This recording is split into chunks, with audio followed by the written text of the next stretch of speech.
There's a term, once a Marine, always a Marine, but there's also the term, eat the apple, F the core.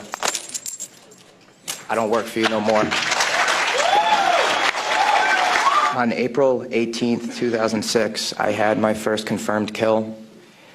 This man was innocent. I don't know his name. I called him the Fat Man. He was walking back to his house, and I shot him in front of his friend and his father.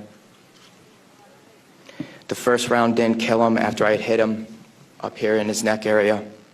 And afterwards, he started screaming and looked right into my eyes.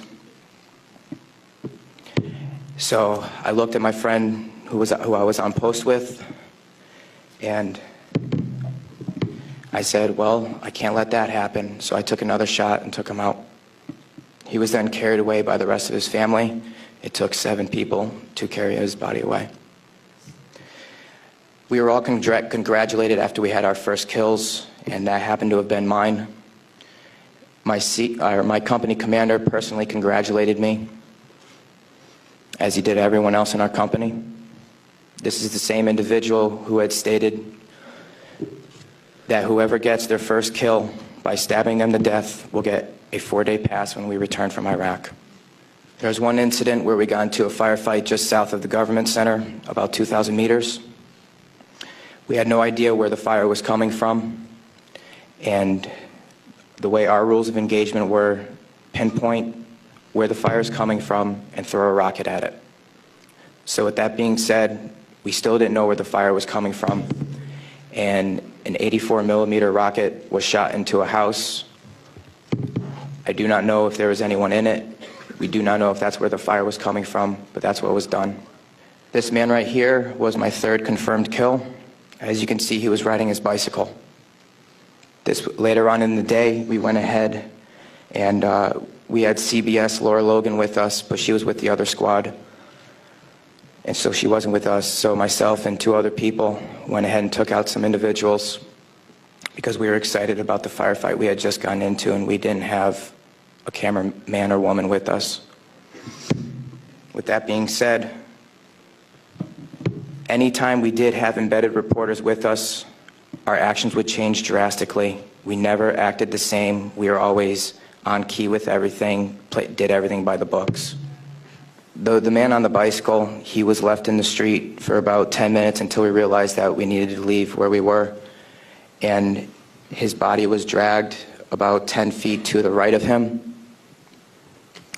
where his body was thrown behind a rock wall and his bicycle was thrown on top of him. House raids. Because we were a grunt battalion, we were responsible for going on several patrols. A lot of the raids and patrols we did were at the night, around 3 o'clock in the morning, around there. And what we would do is just kick in the doors and terrorize the families. That was an image taken around 3 o'clock in the morning through night vision goggles. And that is the segregation of the women and children and the men. If the men of the household were giving us problems, we'd go ahead and take care of them any way we felt necessary, whether it be choking them or slamming their head against the walls. That was one man that wasn't taken, that was taken care of in a very bad way. Because of all the wiring that he had, it would be considered an IED making material. That is the Fatimat Mosque minaret. As you can see, it is written with bullet holes and holes in the top of it. Those were from mortars. This is after one of the guys in the weapons company had gotten shot. This is a way that we would take out our aggression.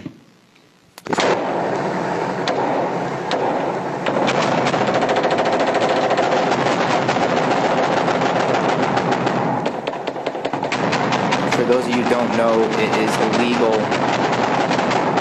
to shoot into a mosque unless you were taking fire from it. There was no fire that was taken from that mosque. It was shot into because we were angry. I am sorry for the hate and destruction that I've inflicted on innocent people, and I'm sorry for the hate and destruction that others have inflicted on innocent people. At one point, it was okay, but reality has shown that it's not, and that this is happening, and that until people hear about what is going on with this war, it will continue to happen and people will continue to die.